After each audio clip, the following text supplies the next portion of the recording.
অনেক দিন ধরেই কর্তামশাই বলছে শীতকাল পড়লো, একটু গাজরের হালুয়া হলে ভালো হতো না। তো দেখলাম 25শে ডিসেম্বর ছুটি আছে, চলো একটু বানিয়েই ফেলি। তো প্রথমে দেখো 4টে গাজর নিয়ে নিয়েছি, প্রায় 500 গ্রামের মতন। গাজরগুলোকে ভালো করে ছাড়িয়ে ধুয়ে নিয়েছি। এইবার সমস্ত গাজরকে গ্রেট করে নেব। কর্তামশাই তো আর জানে না এই গ্রেট করতে যে কি হাত ব্যথা করে। যাই হোক, সমস্ত গাজরগুলো আমার গ্রেট করা হয়ে গেছে।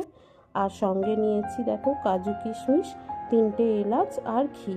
তো প্রথমে আমি কাজুগুলোকে না একটু টুকরো করে নিচ্ছি, তোমরা গোটাও রাখতে পারো।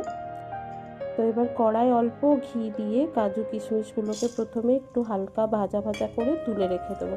তারপর ওই কড়াই আবার বেশি করে ঘি দিয়ে এলাচ দিয়ে গ্রেট করা গাজরগুলোকে তুলে দেবো। এবার যতক্ষণ না ওই গাজরের রসটা শুকিয়ে আসছে, ওটাকে ভালো করে নাড়াচাড়া করতে হবে।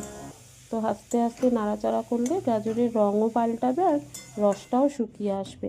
আর ওদিকে আমি 1 লিটার দুধকে প্রায় হাফ লিটারের মতন একেবারে জাল দিয়ে ফুটিয়ে রেখেছি। তো এর তেজপাতা দিতে ভুলে গেছিলাম, আবার দিয়ে দিলাম।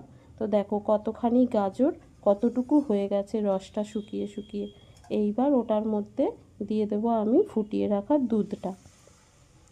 এবার এই দুধটাও কিন্তু গাজরের এর মধ্যে শুকনো হবে, তবেই তো একটা ক্ষীর ক্ষীর মতন ভাব আসবে, তাই না?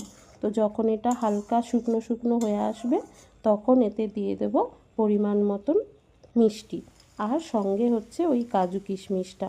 তারপর সুন্দর করে গ্যাসের দমটা বাড়িয়ে ভালো করে শুকনো করে এটাকে একদম নেড়ে চেড়ে তুলতে হবে। জাস্ট নামানোর আগে অল্প করে আরেকটু ঘি দিয়ে দিলেই রেডি হয়ে গেল ইয়াম্মি একদম ডিলিশিয়াস গাজরের হালুয়া।